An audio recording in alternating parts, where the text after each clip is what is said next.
Alright guys, let's talk about the first seal, which is the rider on the white horse. Now, many people are saying that this is the coronavirus, which is going out to conquer the earth. So let's look at a few things. So John said, "And I looked, and behold, a white horse.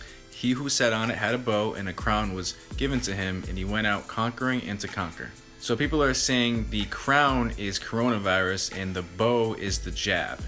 So let's see if this makes any sense. The Greek word used here for crown is Stephanos. In Latin, corona translates into crown, but the Greek word used here means to be crowned with glory and honor. Now, the Greek word used for bow is toxin, but that's not what it means. It means a bow. It's just the Greek word that's used. So with this type of logic, that means I would be able to use, for instance, say a Spanish word, gracias, which means thank you, in a sentence like, I have the grassiest yard on the block. I mean, it just doesn't work, it doesn't make sense.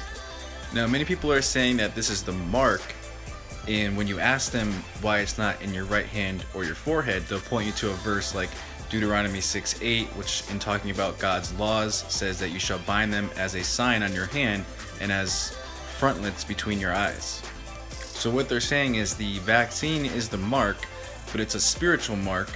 So with that type of theology, that means you don't even need the vaccine to have the mark. Now, the people who are claiming this is the mark of the beast are also saying it's the abomination of desolation as well, but the temple that is spoken about is going to be cleansed after 2300 days. So that also doesn't make any sense.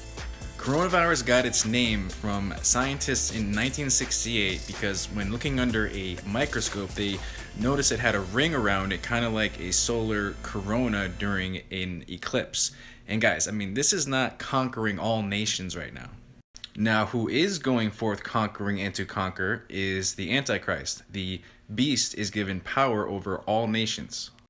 Now notice he has a bow, but he doesn't have any arrows, which, I believe could represent a false peace being used as a weapon of deception to gain his trust.